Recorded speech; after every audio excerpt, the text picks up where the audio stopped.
Hello, everybody. My name is Sabrina Davidson.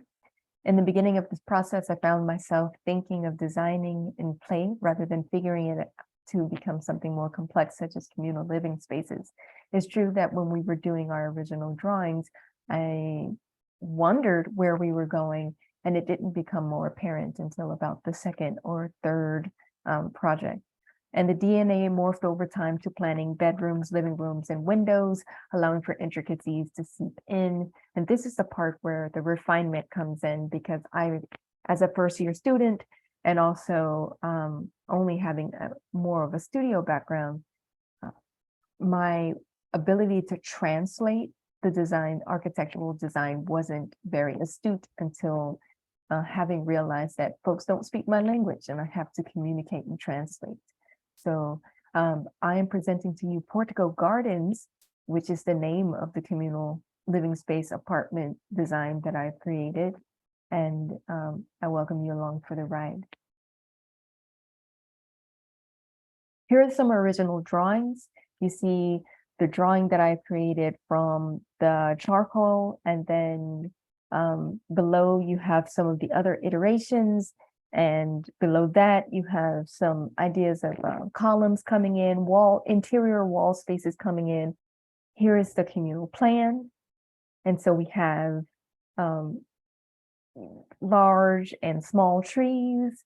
The small trees, of course, and on the patio spaces and gardens throughout. I want to point these out here. And then gardens here for the rest of the community to use. We have spaces for folks to sit down, a stage for folks to present. All of these spaces should be 10 feet apart from each other, which makes it ADA compatible for those who have disabilities. It's meant to be a space where folks can sit down under shade. These are actually all shaded areas. It's come to my attention that Arizona is probably hotter than Texas.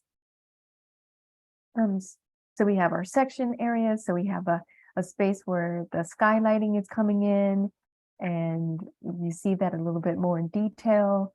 And these are all more along the lines of like windows, but the windows are actually doors. And you'll see further along why that is. Here it is. Windows for the back there, a window in the front, the patio, the sliding door. There's actually 2 sliding doors. The rendering of the interior space.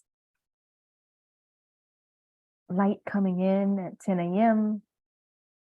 The showing of the shadow for 2 p.m. I'm imagining it could be pretty hot, so you have plenty of shade.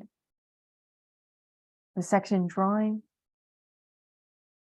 For some reason here, it doesn't show up as thick as it does in Illustrator, but this shows you some more of the interior spaces and the beautiful circular windows that are inside, kind of reminiscent of like ships.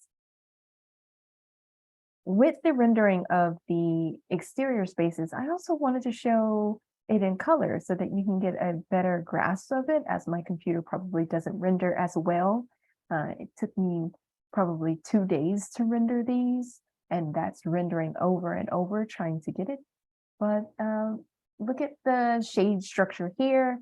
It doesn't come through as much in the rendering, but I wanted to show you what I meant by it. And then you see the apartments connecting and the patio spaces where folks can see each other as they're sitting outside.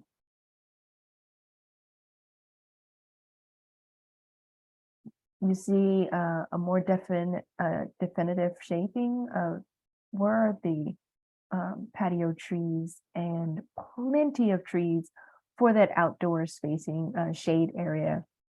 Plenty of shade for that hot sun. Now, this is another piece that I wanted to show you, is the option for patrons or people who live here to have a small little garden outside. that patio I was mentioning, the circular windows I was mentioning, um, space, how do you get into the building? Where's the light coming in? Otherwise, so yes, this is my project and I appreciate you taking a look at it. And I hope that further along, not only to get better at designing these, but also to continue to explore the communal commons. I'm quite interested in this, um, the communal commons, because I think it's a space that we all own and can design together. Thank you.